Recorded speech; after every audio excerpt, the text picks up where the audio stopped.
মানুষের দান সাদাকাতে বালা মুসিবত দূর হয়, সেলাতুর রাহিম আত্মীয়দের সাথে সুসম্পর্ক, বাপ মায়ের সাথে সদাচরণে রুজি বৃদ্ধি হয়, আয়ু বৃদ্ধি হয়, রুজিতে বরকত হয়। তো আলমারা বলেছেন এইসব হাদিসের ব্যাখ্যাতে যে তকদির মুআল্লাক রয়েছে, হ্যাঁ শর্ত সাপেক্ষ। যদি এই কাজগুলি ভালো কাজগুলি করেন তো আপনার হয়ে যাবে।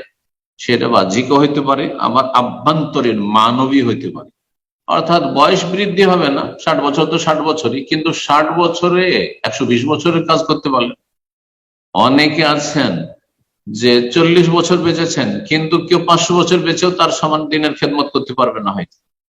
কথা বোঝা গেছে? তো এইরকম ভাবে আল্লাহ বরকত দেবেন, এটাও হইতে পারে। তো হয় সেই বরকতটি বা বয়স বৃদ্ধিটি সেটা বাহ্যিক জাহিরি হতে পারে, আবার মানবী আভ্যন্তরীণ হতে পারে। আল্লাহ তাআলা জি।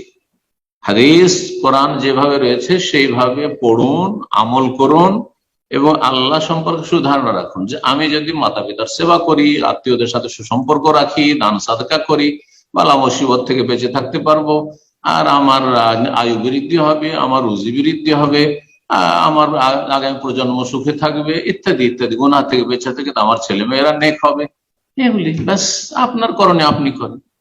আর হয় না হয় ওটা আল্লাহর জন্য, আল্লাহ রাব্বুল আলামিন ভালো জানেন। জি।